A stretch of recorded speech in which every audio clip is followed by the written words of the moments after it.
It's going to take like 20 years. Is it recording also? Nope, you're live. Oh, I need my little notebook.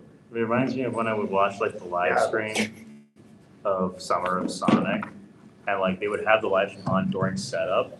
So you just see a bunch of guys walking around putting up signage and everything. I was like, I'm here for it. It helps be part of the experience. Thank you for the notebook. I've done that before. So it's public, and there's not many people here, but that's okay. It's a bit of a delay. There's a bit of a Are we delay. streaming finally? Yeah, I we see did. it. Oh, why didn't anybody tell me? That's rude. We did. Oh, I can watch it so you Wait, can see you the were saying it was chat. gonna It's take like, forever. Hold on. wait, I can didn't they say hear that. us? Oh, can I? Can you hear me? Can you hear? Does someone have AirPods they could test? I don't have it? AirPods. What are those? That's not AirPods. They're not AirPods. That's right. Those are not AirPods. This is live, deleted Oh, after. yep, Mercury says, yep, I can hear y'all. Oh, yay. Wow. Okay, well, we're still waiting for people to show up because it's a packed room in here. So, hello. Did you try plugging it in? Did you want me to try Oh, is that for the anything on the screen? Did you want anything the plugged in? laptop? That's for you guys. I don't know if you got a PowerPoint ready to go or not. No, I think we're at, You don't need it? yeah, I think we don't need it after Okay, the cool. fact. I just wanted to double check. Thank you, I appreciate This is it. our first time doing it. Yeah, it's our Yes, first it was time. kind of like Okay. last minute. No worries. Yeah, it was like, depending on how this goes, we can try to do one more regular one, but What more radio? Featuring you. Oh, look, someone joined to see what's going on Oh here. my god. That's cool. Well, what's going on? Hey, look, we got somebody. Hey. Woo. Good meeting, but ask away. Yeah, it's a general Q&A for the con staff. That was like part of it, and it's also being recorded, so that's good because I'll put that out there to explain more of the video of the election that's coming up for the board of directors. I would like Tanny's, or actually we should introduce ourselves. are we beginning? Yeah, I might as well. We're already streaming. Yeah, we're already streaming. Unless People we're can trimming the come in. front off. Yeah, okay, yeah. Fixing the post. I mean, if you guys want to check and see where Amber is, and also anybody else, are we still waiting for some more people to show up?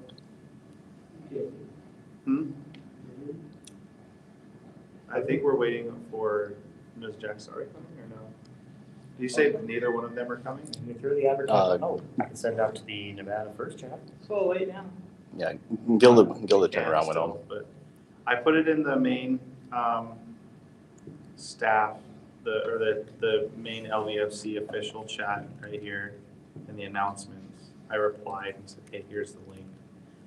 I thought we'd have some more staff members here, but they didn't show I'll up. just go ahead and share those to the Nevada First chat. I'm saying if anyone has any questions, so. Let's make more subs.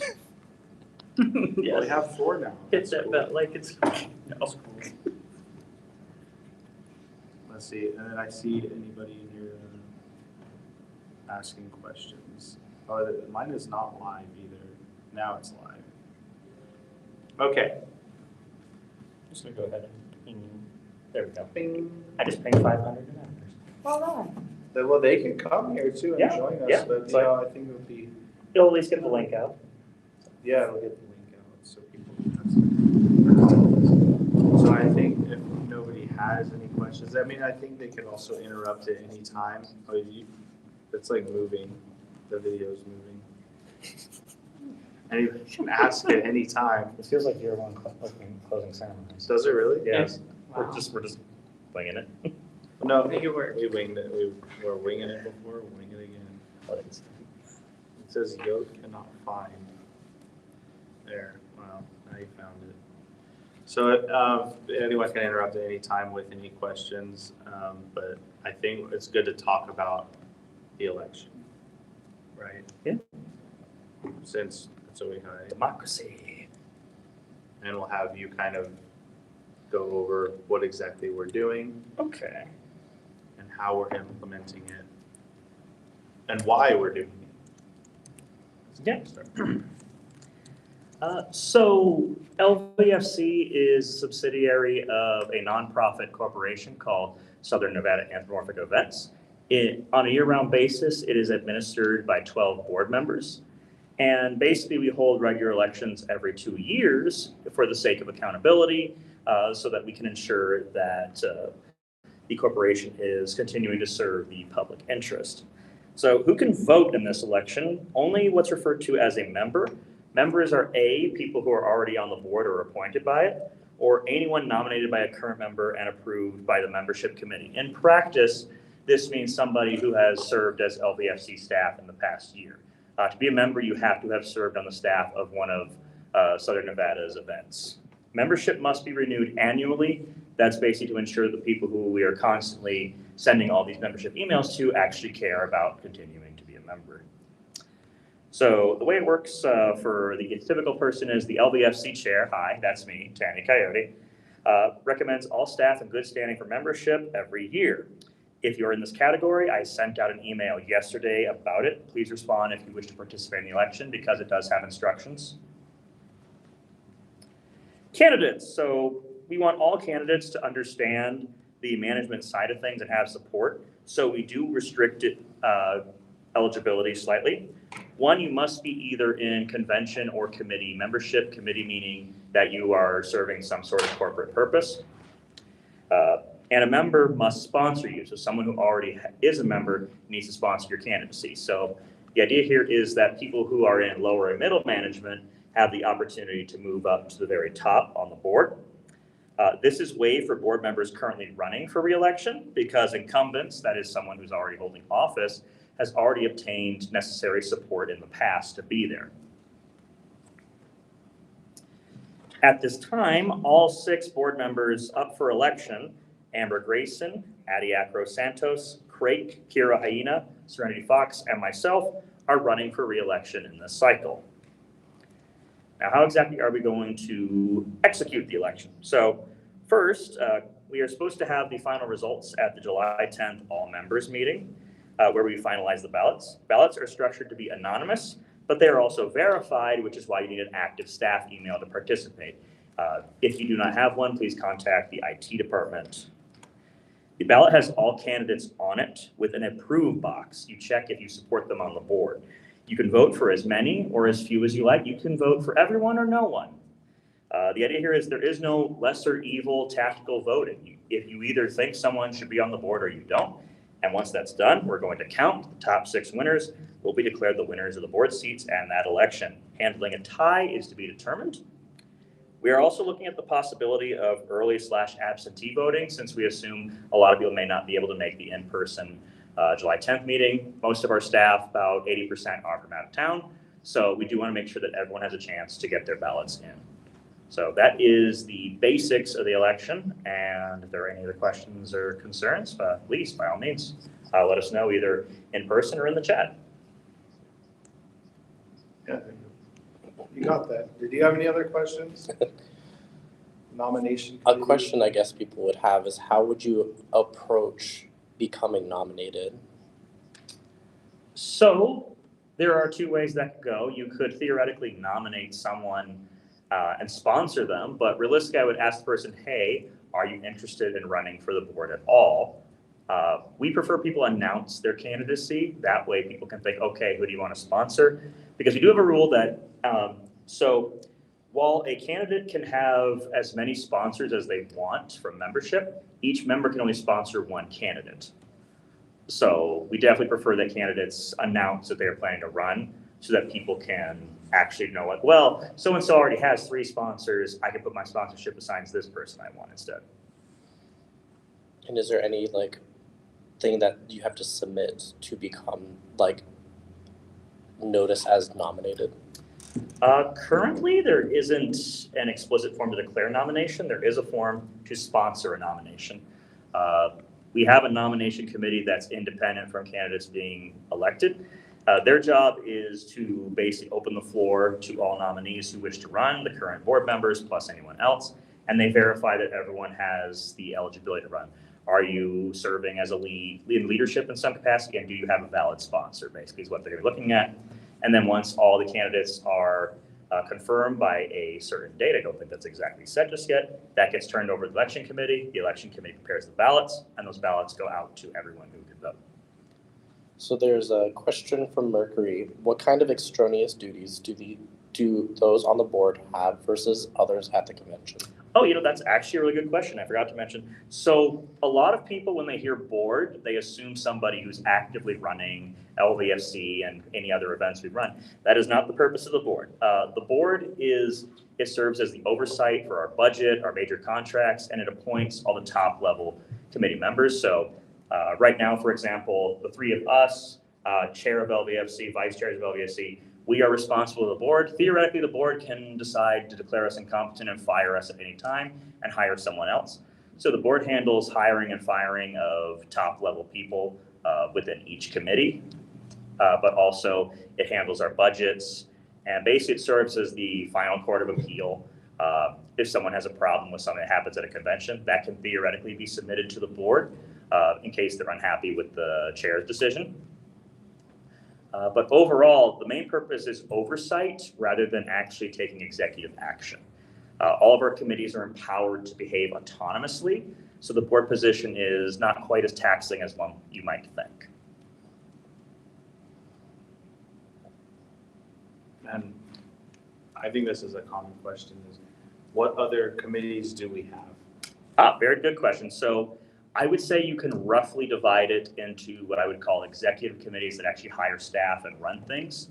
And we have administrative committees whose job is solely to run background tasks. So what's an example of an executive committee? That would be LVFC. It has over 300 volunteers. It has leads. It has all kinds of paperwork. That is a classic example of our main committee, but what are some other committees? Another executive committee we have is the Growl Committee. It runs the Growl nightclub event every year. In terms of administrative committees, we have a membership committee that makes sure people are eligible to vote and participate. We have a nomination committee that decides nominees and ensures they're eligible. We have an election committee that oversees elections. On top of that, we also have an auditing committee that makes sure that the treasurer, also me, isn't going and misappropriating funds. We have an investment committee that basically invests a portion of our surplus every year into stocks and bonds so that the money can grow faster than inflation. Pretty sure there's at least one or two others in the category, but you can see there are numerous committees that serve under SNE. We are always looking for people to staff them because otherwise we tend to have to put board members on them. And we want to make board members, only have to serve oversight if possible. But when you have only so many people at the top, you have to backfill. But we're always looking for people interested in serving in those committees. If you want to help with auditing, investing, you want to learn something about that, please contact one of us and we could definitely see if you would be considered for appointment. So we have a question from, I'm going to try my best to pronounce it correctly, Circutron. How many times has this election process happened so far in the con's history? So a very good question. This is our inaugural election. We have almost held it in the past, but we weren't quite ready to administer it. Now we believe we absolutely are. So we have people getting together, we're ready, we have the rules written, we have the systems being tested. It's like, I think we can actually hold an election that is free, fair, and most importantly, secure. So this will be our first time doing it. Hi, sir.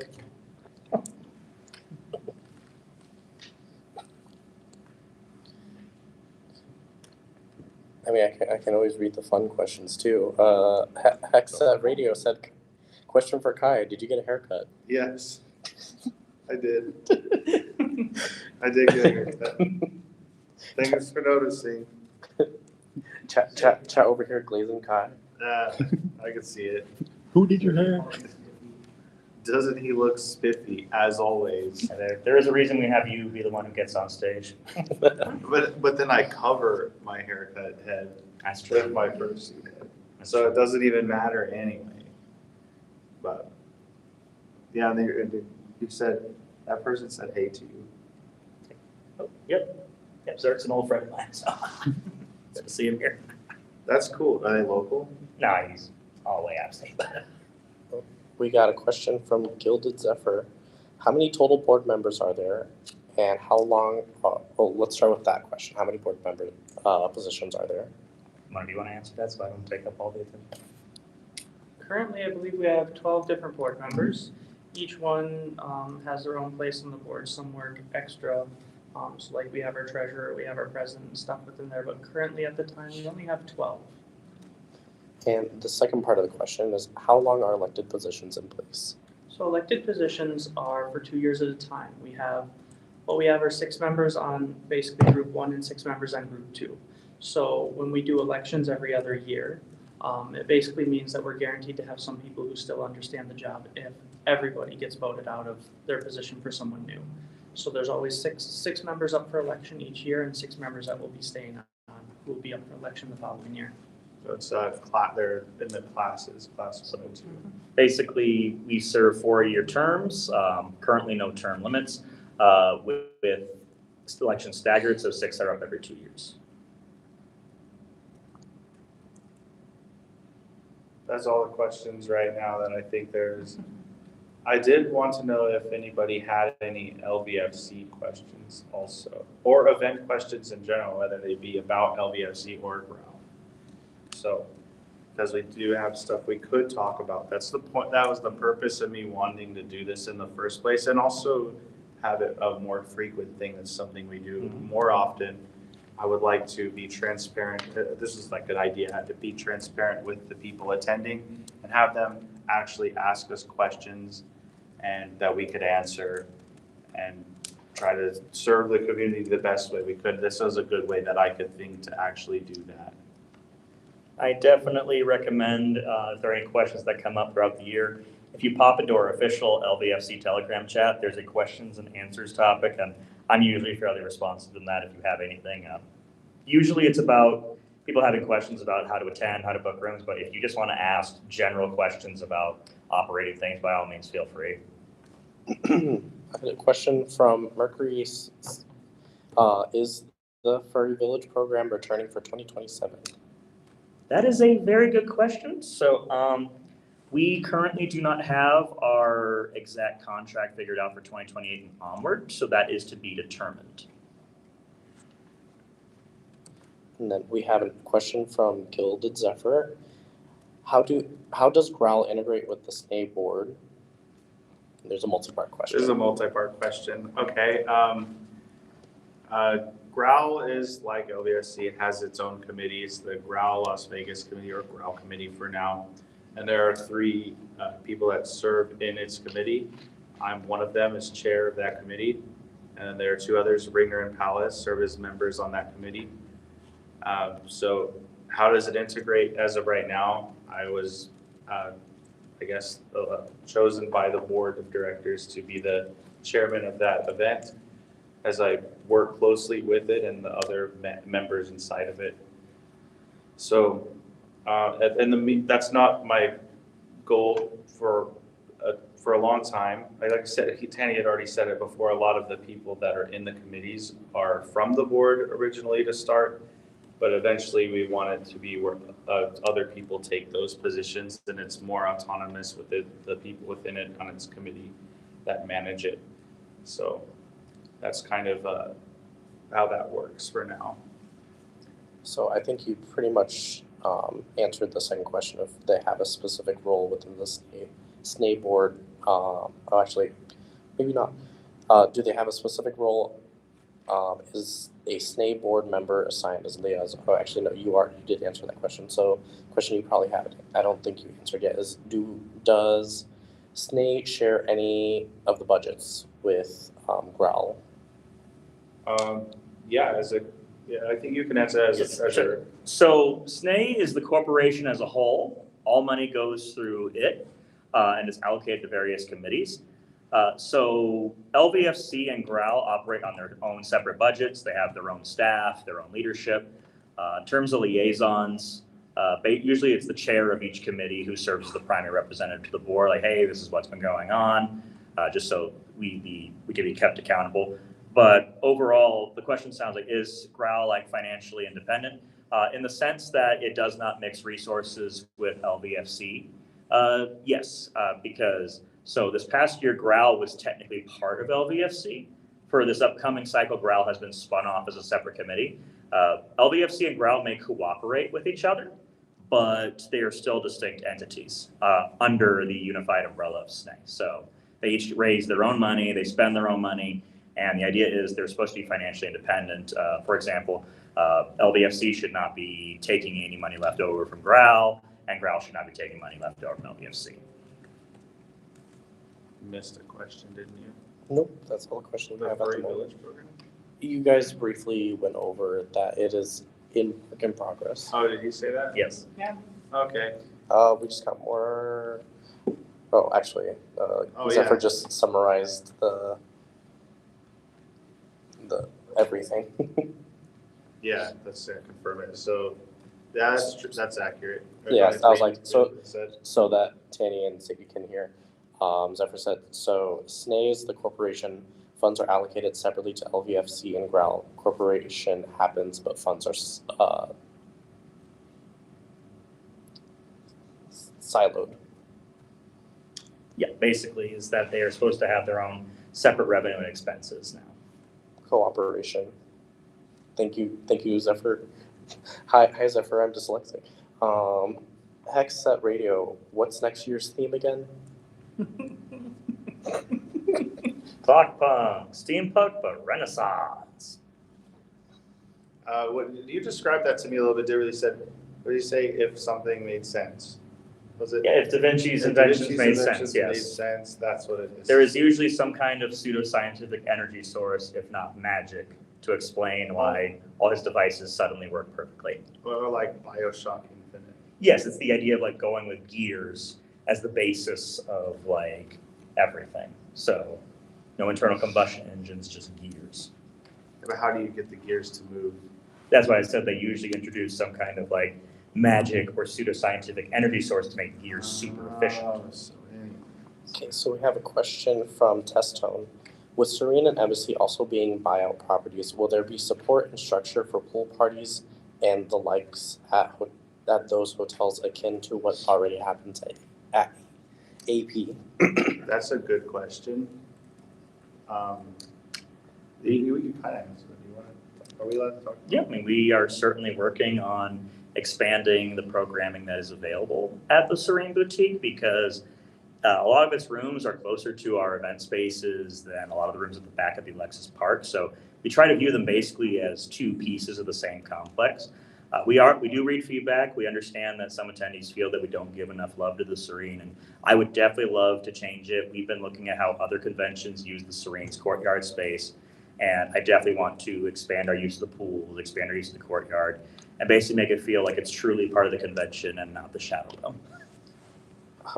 Another question for Dirt specifically. Sir, where is your EOD shirt? Well, it's at home, and I think that is it from Hero. Yes, it is. Hero, you can go over into my room and grab it and bring it here for me. First, you had ate it. Yeah. So Hexat Radio asked, Block 26 happening again? Oh, even better.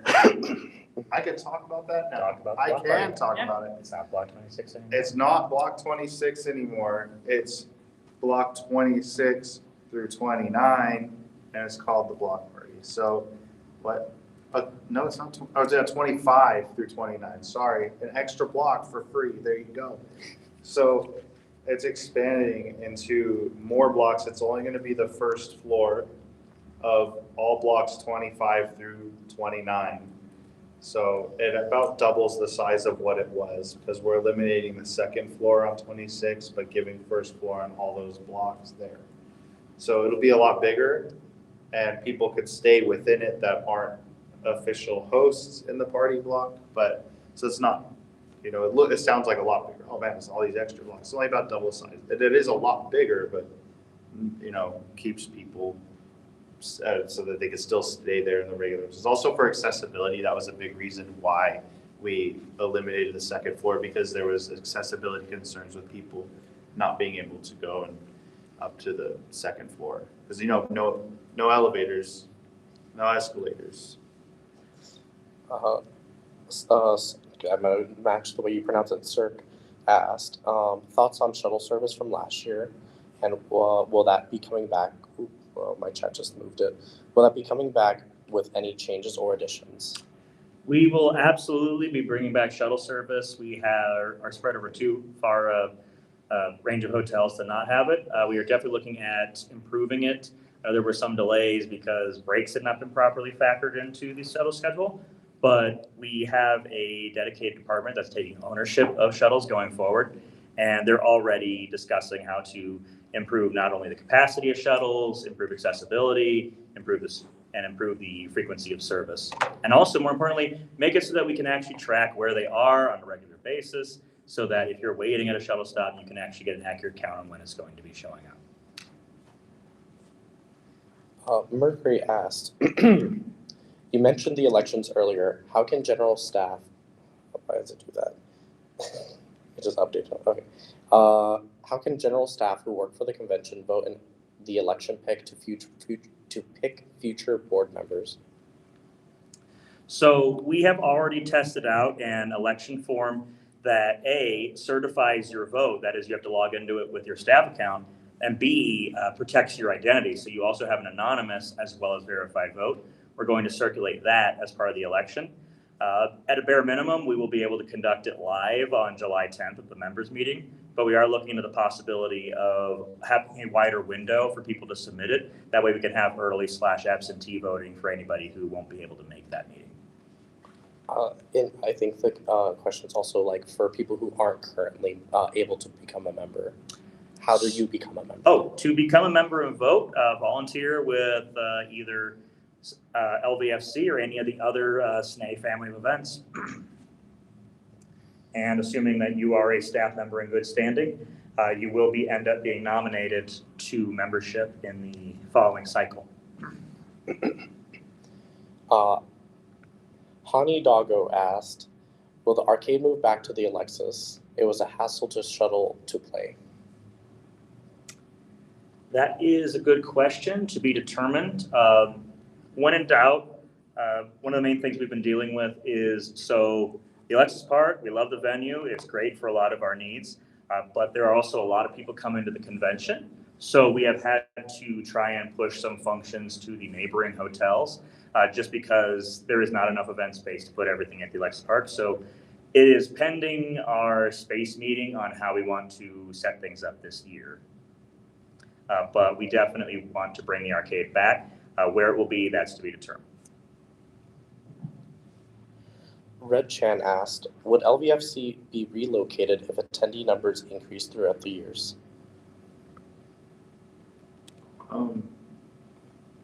Are we allowed to, can we answer that? Like, to some degree? We have a contract for 2027, and the future is still to be determined. Yeah.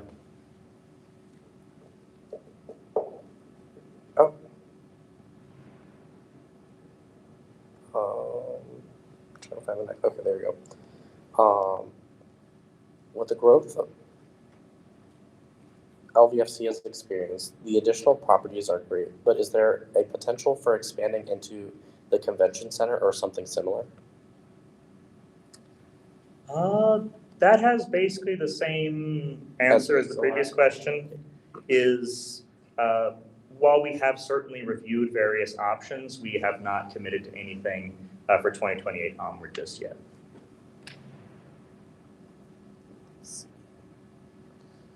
How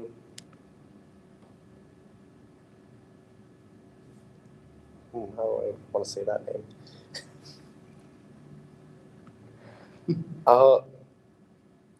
Load asked, will there be some sort of traffic control implemented on the path along the North Pool? It got a little jammed at times. You want to take that as the Vice Chair of Operations?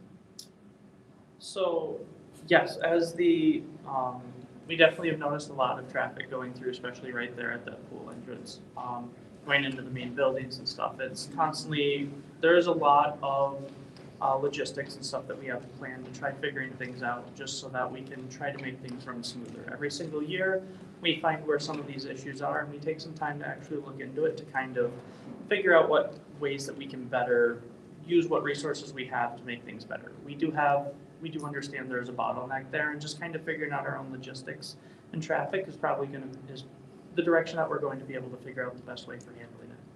We have a few different options that we're looking at right now for helping out and kind of moving things along a bit easier. As of right now, there is nothing set in stone, but it is under review and we're looking at the best possible situations for this. Thank you, Sadie. I did want to add on to that. So at the end of every year, we send out a feedback form that basically asks attendees, what did you like, what did you not like, just general thoughts. So I do personally read that feedback form every year. I think we got like 460 responses or so this past cycle. So that was quite a few hours out of my day, but I like to read it to ensure that any of the common problems that I can identify reach the top and so we can propose solutions. So we definitely heard a lot about the paths being cramped. So we're definitely working on how do we get people to not congregate on them. And as Sadie mentioned, there's various options we can explore. We don't have anything that we can finalize and announce just yet, but we definitely are aware of that and we are working on it. I mean, I think to some degree we did try some new things. That's why there was the tables out there and meeting spaces for this year. It's like we had anticipated that would be a problem and moved some other things out of the way to have people go to. It's kind of spread them out. If you guys have any questions, feel free to ask. You guys have questions? I'm mostly spectating. Oh, heck yeah, that's cool. Oh, hell yeah, thanks for coming out. Yeah. That's cool. Let's see, anything else on here for questions on the internet? I don't see any yet. I don't see any new questions at the moment. I see what Jess said. That's Jess, by the way. Oh, Hexet Radio's Jess. Yeah, that's Jess. Oh, we got a question from Tess. Would the grassy I can answer that. would the grassy patches between buildings be an option for congregational spots? They already are.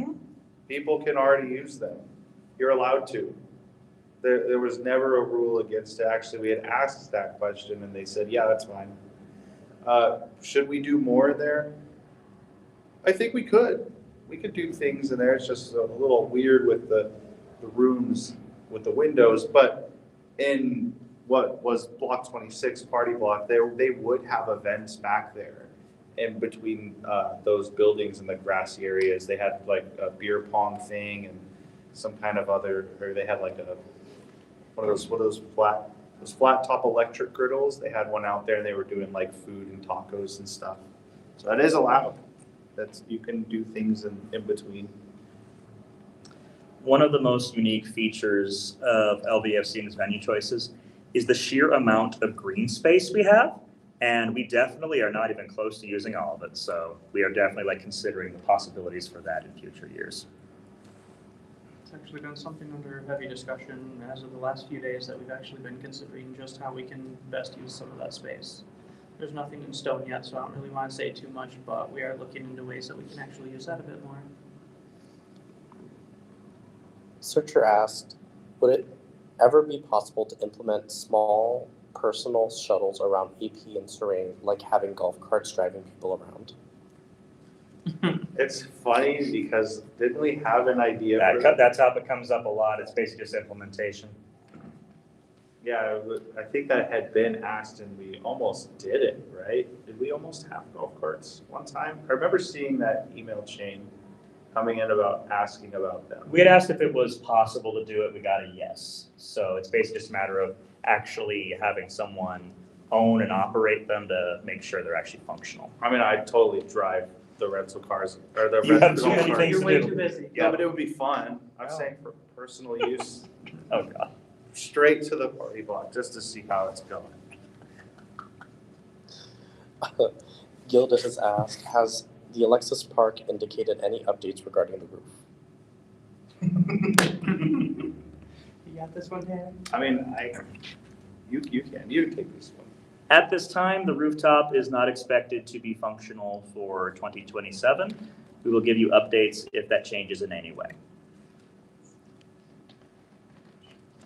Cirque asked, have any local businesses reached out to the con in terms of partnerships recently? Yeah. Am I allowed to say yes? Yes, there have been. Because I don't know what I'm allowed to say. I don't know how to say on some of these. So, we are on the Las Vegas Convention Visitor Authority calendar, if you were not aware, which lists all basically the big conventions in town. So it was quite something to be approached with that email, like, hey, we want to put you on the calendar. I'm like, oh, holy crap. So we agreed because it opens a lot of doors for business-to-business relationships. We have mostly been contacted by people who are offering something we already have, and usually at a much more expensive price than what a furry company is willing to provide. So we like to stay within the community, and to us, community can be local, but it also can be a broader sense of the furry community as a whole. So there have definitely been some businesses we want to work with, such as restaurants. We work very closely with the Hofbrau House down the street, for example. But yes, we have definitely been contacted by all kinds of companies, and we do periodically be like, okay, which ones do we want to establish partnerships with? Very good question. I guess a fun question to spin off of that. Would there be any partnerships in the area you would be interested in? Across the street. We definitely love the cooperation we have with the Fruit Loop, that is the Las Vegas Gay District, and we would really love to expand that beyond just the Piranha nightclub.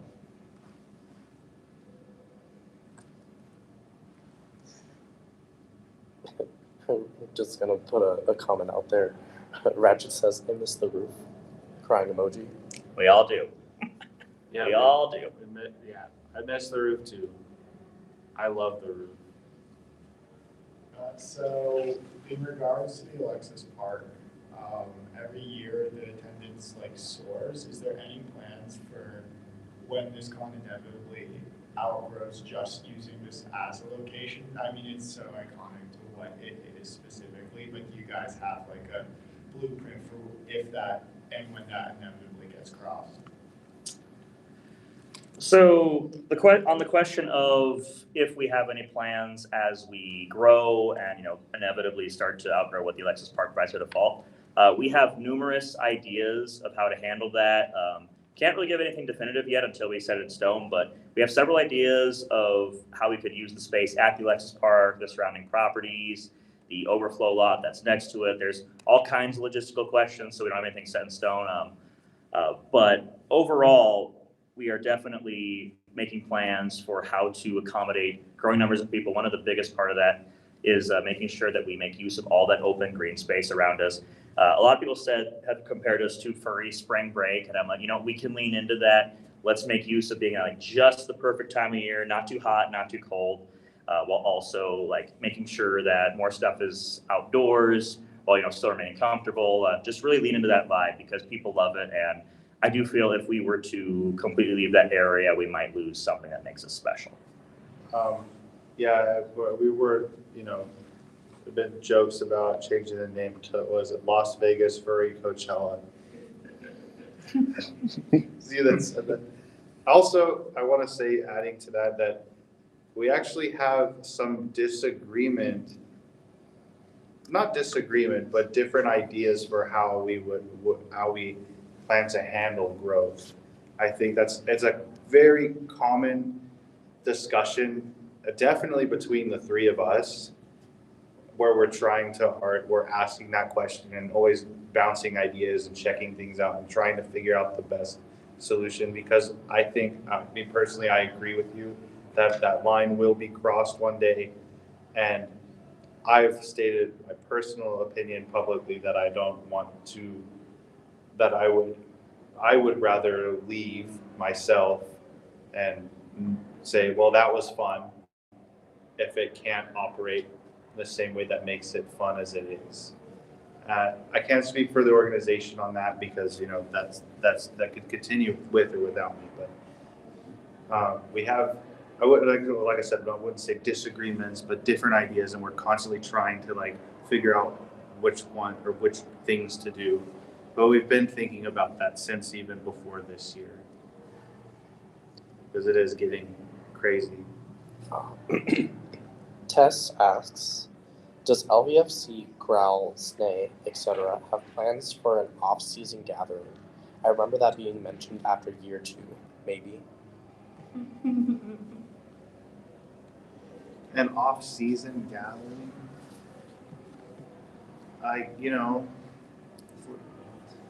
What? It's like an event. It's been. Yeah, I said so. We're talking about other things. I guess that kind of goes with the last question. Is we're trying to figure something else out.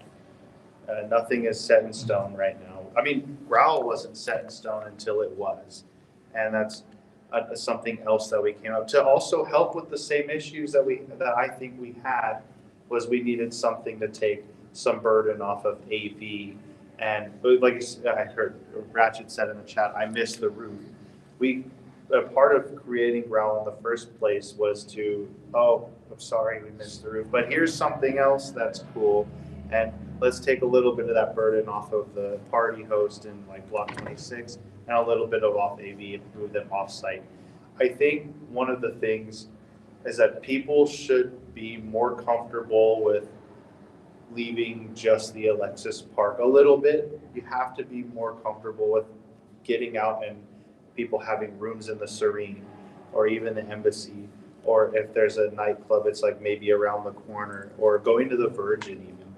People should be more comfortable with exploring as we grow, moving outward a little bit, because that's if we stay where we're at, there's only a few things that can happen. Is it could get really expensive, or we could just say, sorry, first come first serve, you can't come to LVFC this year because we're out of capacity. And neither one of those we really want to do, but that's also contingent on a lot of people that just don't feel like they want to explore or they want to get out. And I was surprised at the turnout of Growl anyway, because it was off-site. That was a massive success for how actually off-site that was. But look at if everybody who went had a good time, look at it that way. If you had a good time being there, you can also have a good time at like the Embassy or somewhere else. Though we still have, the Alexis Park plan to, but we could do that same thing, have that somewhere nearby as well. And one of the beautiful things about LVFC is that we take over that neighborhood around those crossroads of Harmon and Paradise. We buy out the Embassy, we buy out the AP, we buy out the Serene, and we don't formally buy out the Virgin. We do take quite a few hotel rooms there as well. Then we have the Tuscany down the street. Those shops are all flooded with furries. As Alkali, one of our guests, put it at closing ceremonies, LVFC isn't just a furry convention, it's a furry city. And we really lean into selling that yes, you may be in this hotel, but you're still getting the experience even if you're not in that hotel, because it's a furry neighborhood that we take over several days out of the year. Mercury asks, does LVFC sell rooms anywhere else? Oh wait, you actually answered that question. What if I didn't get a room? Where should I go? I didn't really say, we didn't answer that. Oh. I say, do the Virgin thing. So yes, to echo off what Kai's saying here. So we have our 3 buyout hotels, Alexis Park, Serene, which are going to the raffle. That's going to be decided in a few days. But we'll also have the Embassy available as first come, first serve. But failing that, if you want to at least feel closer, you can go to the Virgin across the street. They have 1,500 rooms. We are working with a travel agent. We have shared their contact info multiple times on our hotel updates page. And basically, they can get you really good rates for the Ruby Tower, which is right across the street. Please don't jaywalk. Harmon's a very dangerous road. But in general, the cheapest rates they can get are a little above $100 a night after tax and fees at the Virgin. So if you don't manage to get into our contract hotels, there's still plenty of cheap rooms at the Virgin. But those rates do fluctuate due to lack of contracts. So I would definitely recommend to book there ASAP if you don't get into Alexis Park and Serene. I'm actually surprised we haven't had more rooms questions tonight. That's a good question. That is all that's going on, and I think if anybody does have any questions about it, that'd be good, because it is a bit tedious and a bit complicated to wrap your head around that whole thing. I mean, there's a lot of reading involved, but in trying to make it fair, it's difficult to actually implement. So if we want to go over the process, do you know the process, Sadie, the rooms? I know a little bit about it, but not enough. Sorry. Well, how do we do it? Room process, so currently, only those who were registered before June 1st were able to enter our raffle. But once that concludes on, what was it? We have it set for the 18th. Oh, I don't know. It's on the website somewhere, but Oh, basically, once the raffle concludes, it concludes on the 14th, actually. And once that concludes, all remaining rooms will be open, first come, first serve, and we're planning to open registration within a few weeks of that final date. Basically, the idea is any hotel room that hasn't been claimed, we are going to open to everyone else. Those will mostly be at the embassy, so we expect them to sell a little bit closer, but we will definitely give you updates once the raffle has concluded on inventory and how you can grab a room for LVFC at our various hotels. was it here? This raffle. What page is that? Because I haven't never. Yeah, it's the 14th, yeah. Oh, yep. 14th is when Yeah. AP and Serene raffle winners are selected. And we're probably going to move that up a little bit, but we'll announce that later. Heck asks, what about dealers? Dealers Oh, have that's- their that has dates. No, go ahead. Dealers have their own block within the AP. It's based on historic data. So there will be dozens of rooms set aside for dealers, and once we complete applications and select our dealers, they will be emailed a link so that they can grab the rooms.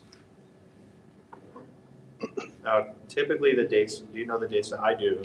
Typically the dates, or what our dealer lead has planned is that applications will open in the middle of July, close in October, with selections being made by or payments and selections being made by January.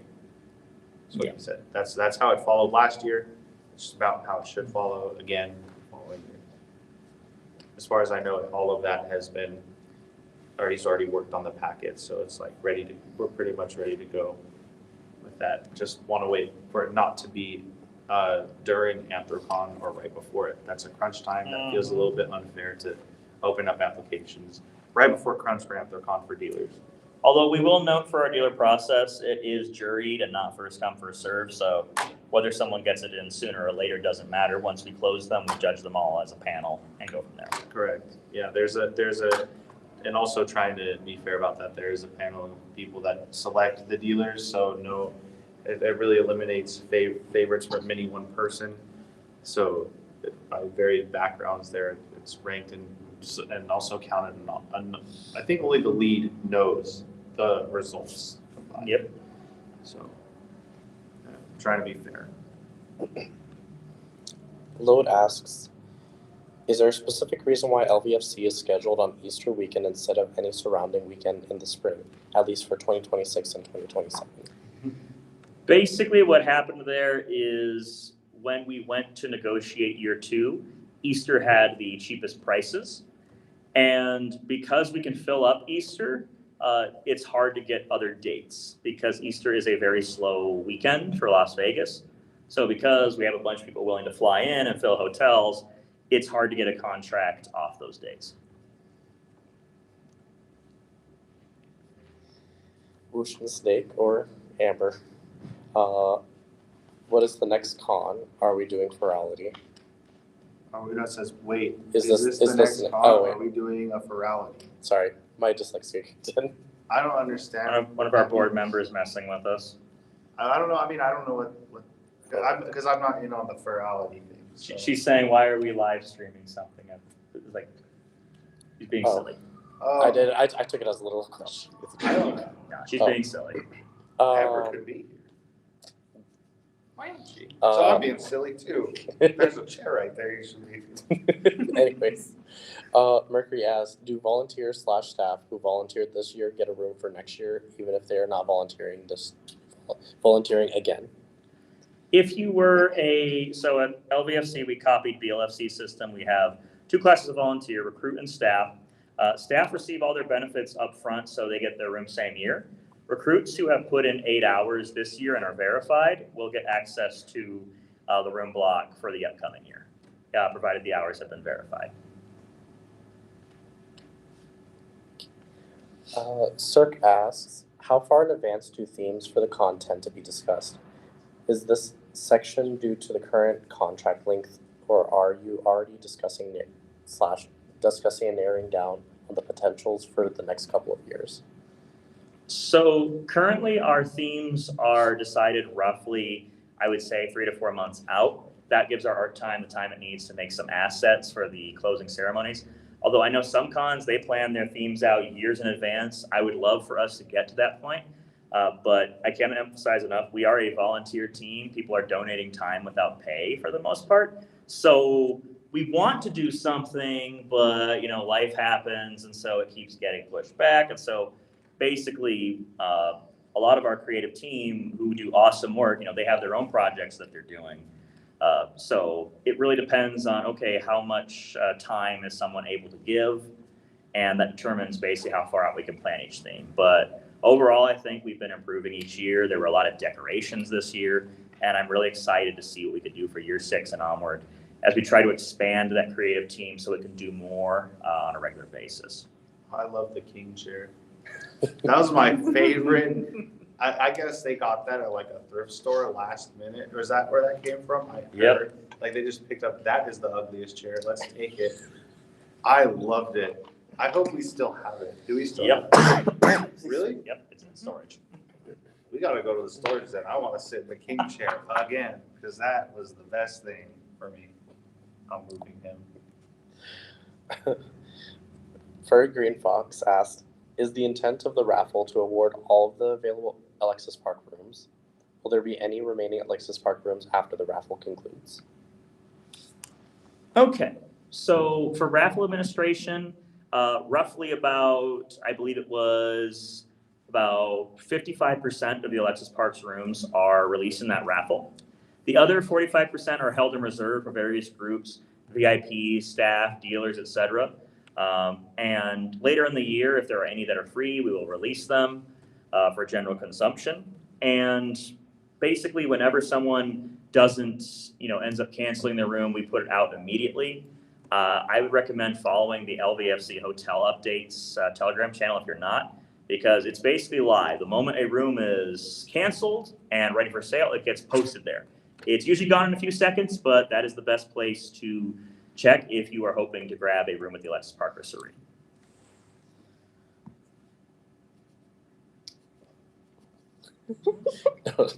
My Trying to be serious, but being silly. Oh no, I know the answer to that. Why are we? We're quizzing you after this, remember? Okay. Like everyone who comes into our chat, they're obviously like, they're getting a quiz after this. It's like, did you Quiz after actually this. understand? Ooh, this? passing an exam to get into LVFC. I like this idea. Oh my god, no, that sounds terrible. No, they did that with voting once, and it was really bad. So. Oh, Oh, we are True. streaming. What? guys, getting It's spicy. fine, it's tonight. YouTube. I'm not talking about YouTube. There's other questions. Read the questions.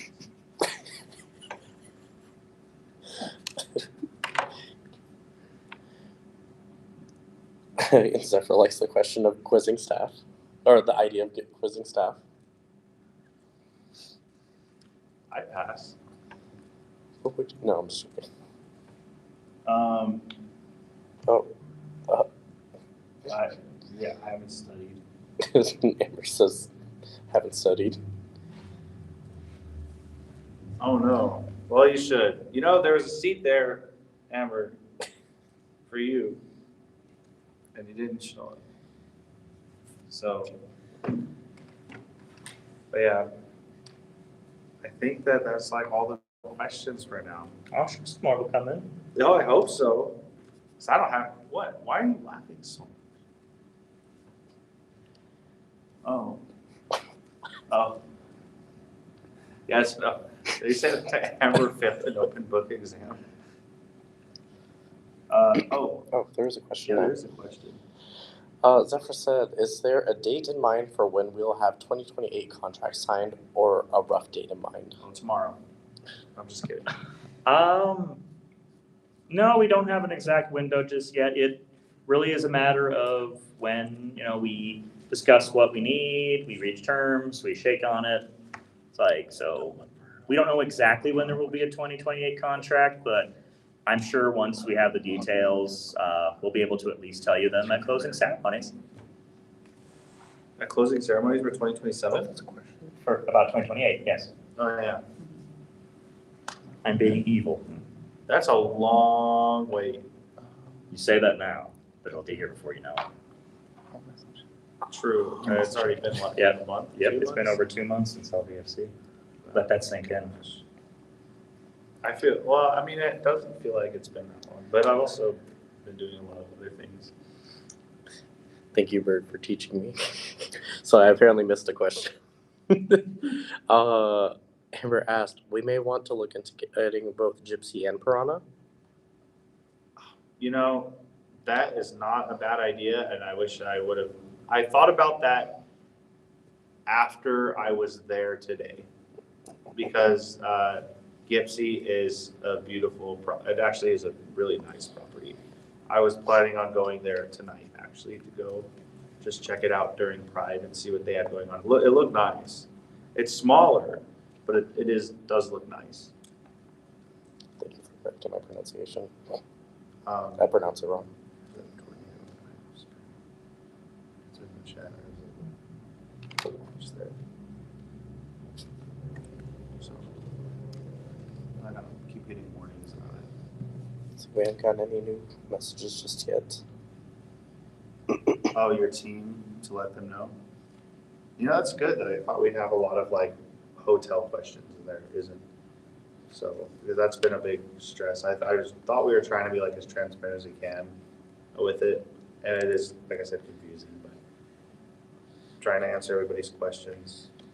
The bottom line comes down to there is no perfect way to allocate hotel rooms purely because there are so many more people and so few rooms. And it's like, how do we do this in like the fairest way as possible that's also not as confusing? And it's very hard to figure out a perfect system.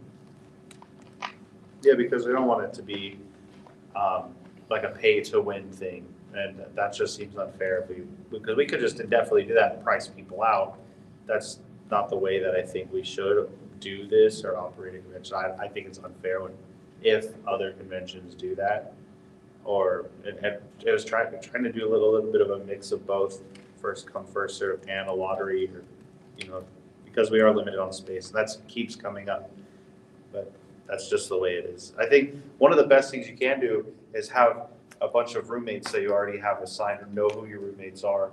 Stack your room. That not only increases your odds in any lotteries to get what you want, but it helps get as many people as we can together. So there are some people with steep pockets that say, I have thousands of dollars I'll spend on a room just to be by myself, and I actually kind of don't want that as much. I want it to be a community, not people just taking the whole place up for themselves. That's right. Love you too. Furry Green Fox asks, as LVFC has grown, how has that affected the board and staff behind the scenes? Was there any unexpected positives or challenges that came along?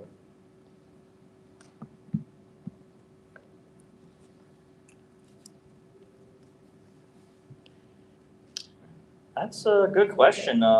Overall, it's been fairly positive. We get more volunteers every year. We get more sponsors, so we are able to do cooler things because we have the revenue. Challenges, the most obvious one is now we have the challenge, like how do we manage these crowds? I know some, for example, don't like that we have ticketing systems for certain functions. A lot of that is purely because the hallways, can get a little cramped if everyone crams in. So we like to give people time slots for, say, the dealer's den. Just that way, we can ensure that it doesn't grow to capacity. I remember as an attendee many years ago, a lot of artist alleys would set up where there'd be a line at like 5 a.m. of artists hoping to get a table to get in. And I don't like that idea. I like people to know, okay, I am guaranteed this time, this place. And so it's been managing the crowds has been the biggest challenge, especially with Dealer's Den because everyone floods into it. This year, we officially hit capacity at closing ceremonies. So that has been something we've also had discussions about, is how we love this unique space. How do we rearrange it so that we can keep this unique feeling, but also, at the end of the day, make sure that attendees are staying safe.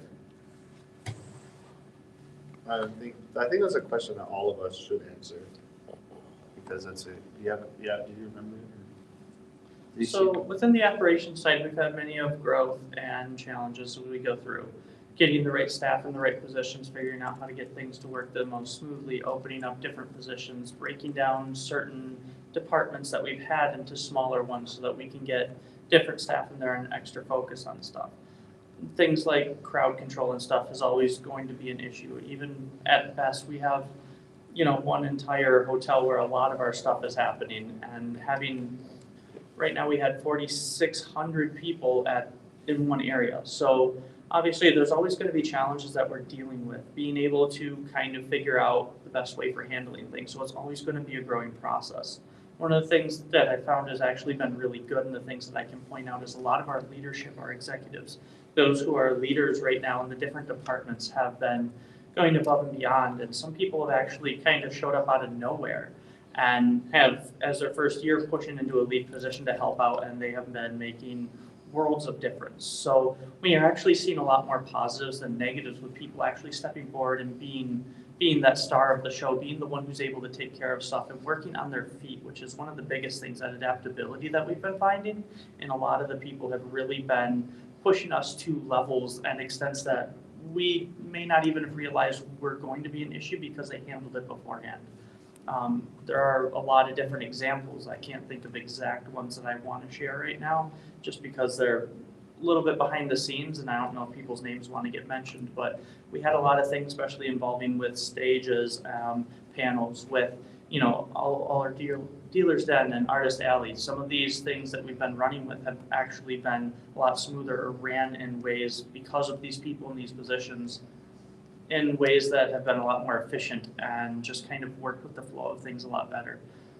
We talked about the traffic going in. If you noticed, after the first day, the traffic going in and out was not as much of a problem, because of some of those changes made on the fly as we go through suggestions of our leadership staff and our executives.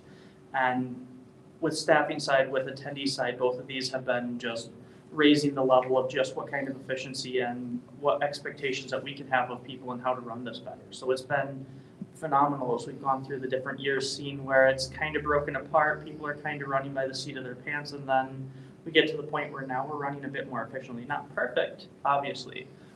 We are getting closer and closer every single year, and that growth and adaptability has been, a lot of it has been on the stars, those execs and those leads and the people of our staff and volunteers who have great ideas and push forward to give us ideas, because we can't think of everything all the time. So you guys have helped out a lot as well. So I like everything you just said. Well, thank you.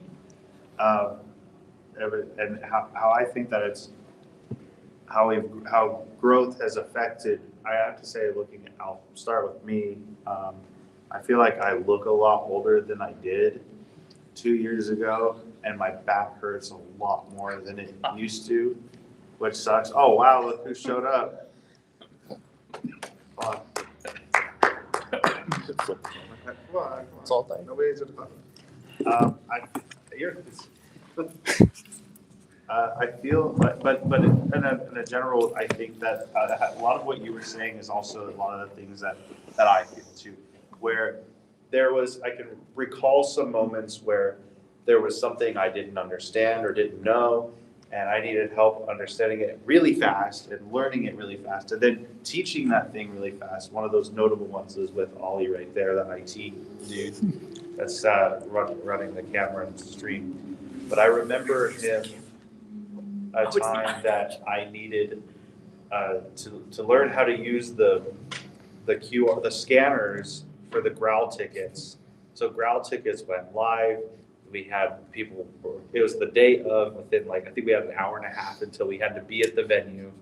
And I'm like, so how are we doing these tickets? Because I have no idea. And then we're getting the wrong kind of scanners. It wasn't until our genius friend Ollie said, oh, you need these ones.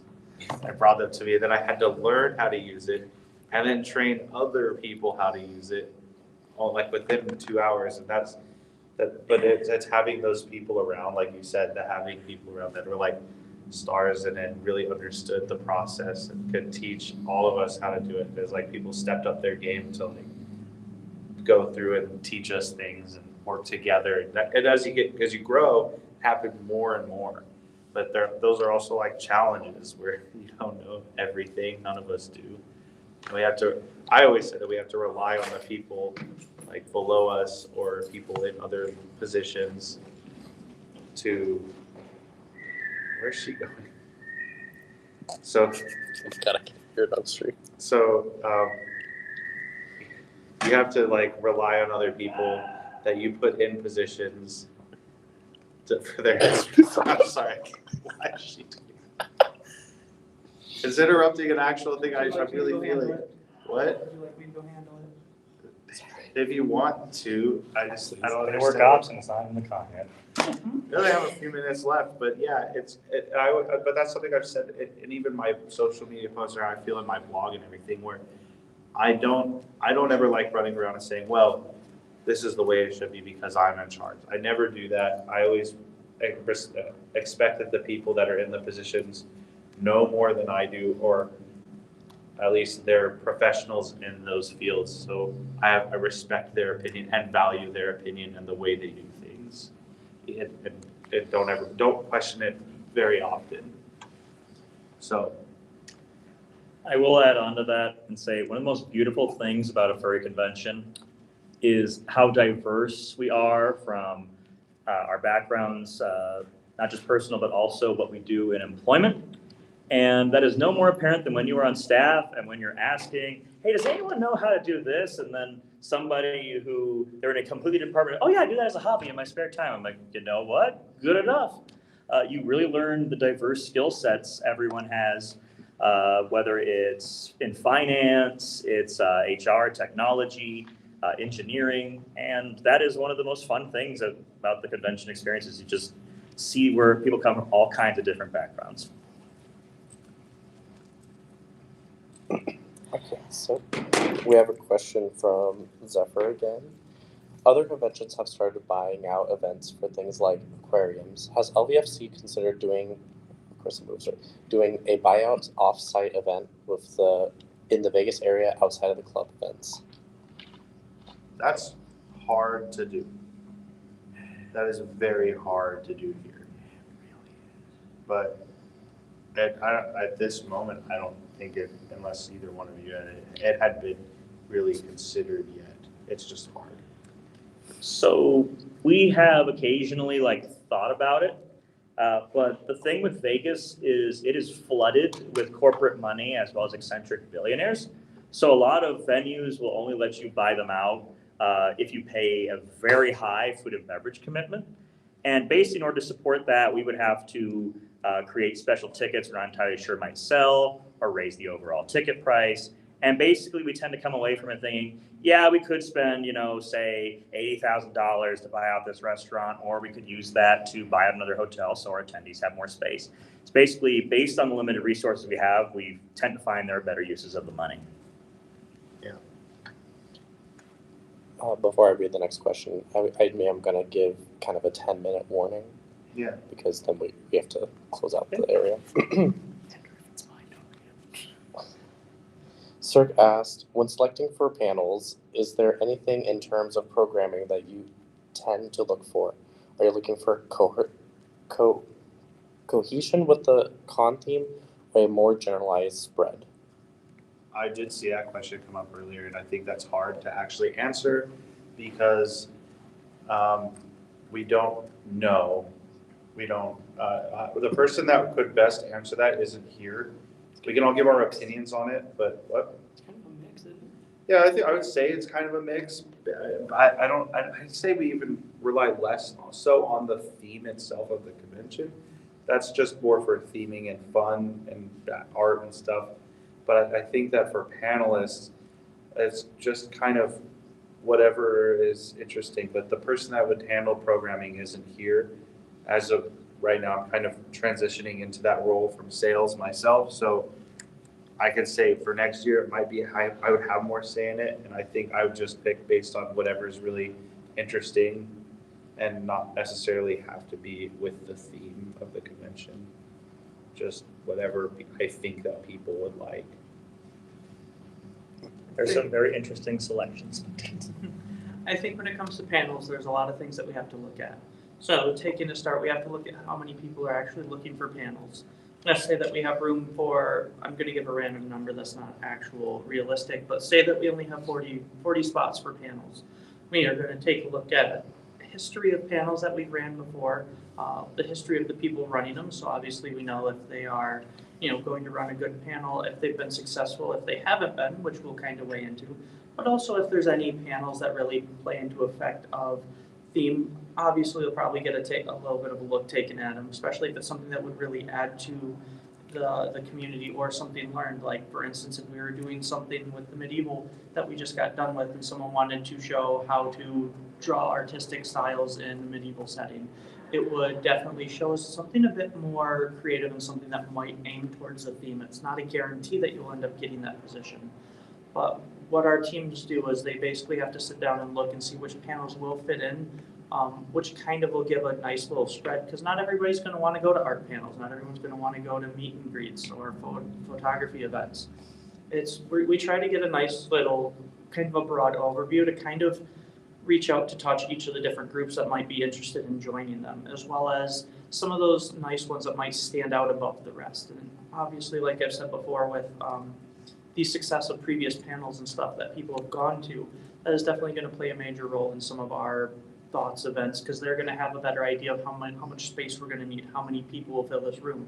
So meet and greet here, they can guarantee maybe 50 people, but if we can guarantee 150 in another one, and we have a bigger panel room open for a certain thing, we'll probably be aiming for somebody who has 150 that they can almost guarantee they'll show up to that panel. So it's not an exact science. It's a bit more of an art form trying to play into everybody's interest to be able to get a nice spread. We don't want to aim specifically for one group or another, because we want everybody to feel welcome to come into a lot of our events and know that there's going to be something for them.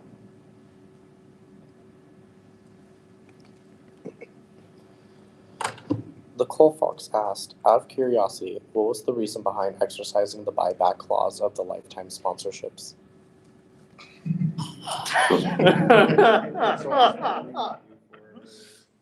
We allowed to discuss that? I mean, we disclosed it to each lifetime sponsor. Basically, when we first started the con, we needed a heavy infusion of capital in order to keep the lights on, basically.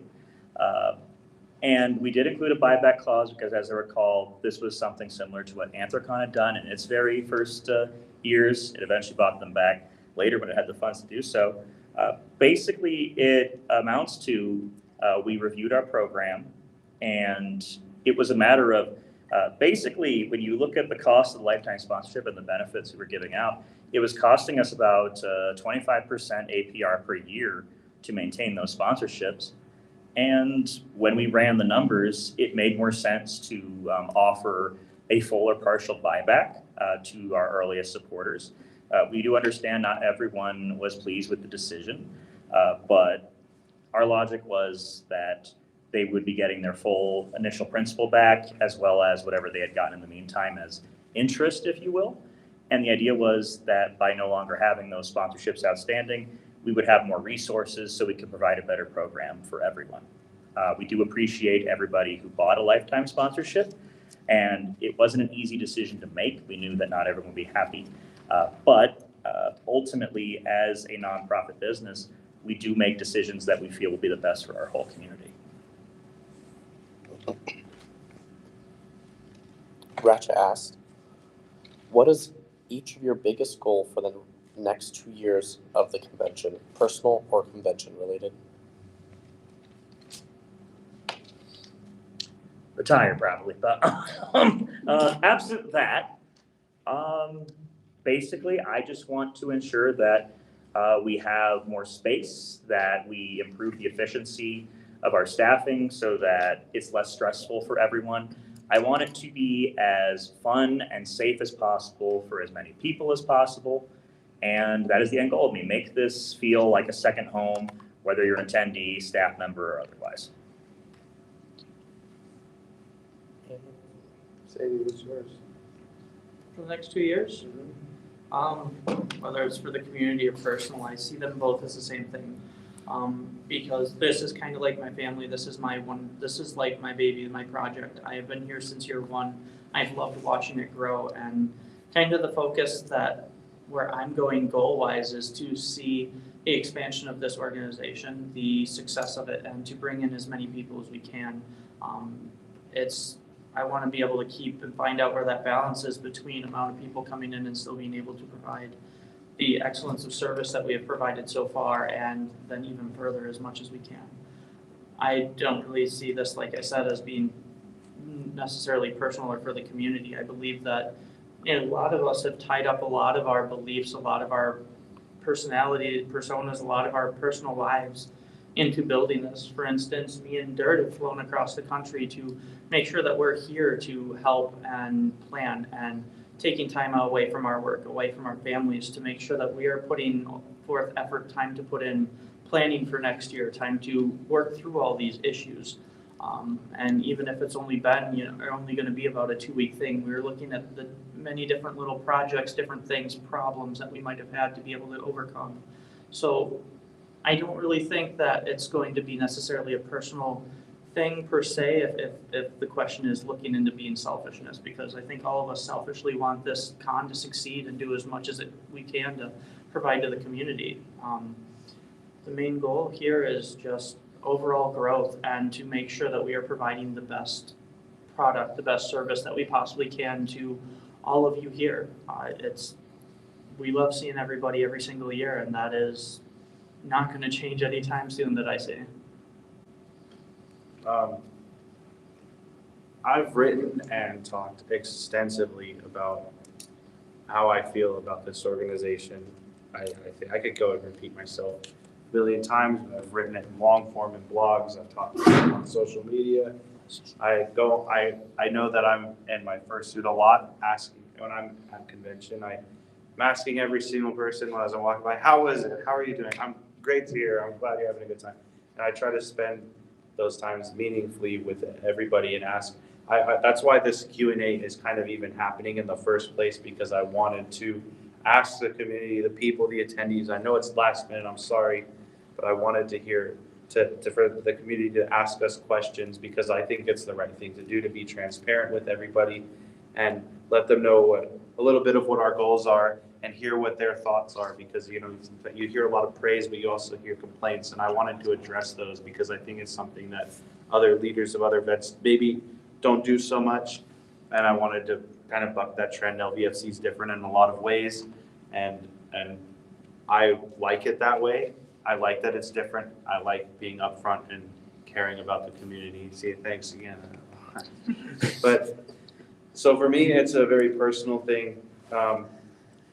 I've written about it because I grew up not that far from where we are now, and not that far from Alexis Park. You could walk to where I lived most of my life. So it's a very personal thing to me. And my vision for the future is really in the next 2 years isn't so much growth, it's so much how fun it is. Like I said earlier in this, if it loses its charm, I mean, I'll just say I'm out. That the organization could do its own thing. So I don't want to say like it'll go one way or another. Just that would feel like that would be my retirement out. Because I just want it to be fun and awesome the whole time. That's why Growl exists. That's what like Sadie said, that's why I flew all the way across the country to be here to work on contracts and talk to venues and explore options. That's why we're here. And leaving right now, my wife, I'm getting updates. I think she's in the chat too, that there's a tornado watch happening at my house right now. And she's taken the dogs over to the neighbor's house in the basement. So, but that's why we're here, is to like, I want it to be something fun for everybody. I'm trying to do the best that I can as long as I'm part of it. And I want the community to also be involved in it, because I think that's what makes LVFC and other SNA events great in the first place, is it seems like everybody brings a little bit of their own to it. That's what makes it different. That's what makes it fun. Otherwise, it's just a bunch of furries in an apartment complex, really, at the end of the day. So, but So we are buying VAP. I'm not answering that. I'll tell you, if we could, we probably would. So probably not on the table, because like, damn, that's expensive. Yeah, I think we're gonna start a Kickstarter, or what is it, a GoFundMe to buy the Alexis Park, yes. Oh, 5 minutes, I thought you were saying nine. Yeah, let's wrap it up. So, yeah, that's my, my opinion of it. I'm here because I think I wanna make it cool, and it holds a special place in my heart. I think we have time for one or two more questions. Is there any more? It's a hard cutoff at 7:30 for us to get out of here, Maybe that means tear down too. so we need to tear Please down. tear down too. Yeah. Oh. Oh, Kira says I'll take the dog safe. Well, thank you everyone who came here, whether in person or virtually. It has been great to speak with you all, to answer questions, concerns, just general curiosity about the con. And we hope to see you all at the next LVFC. I'm Tanny Coyote, and these are my vice chairs, Sadie and Kai. Dirtwolf. Sorry, have it. It's all right. Thank you, everyone. It's Bye. his rapper name. What? It's his rapper. Yeah, that's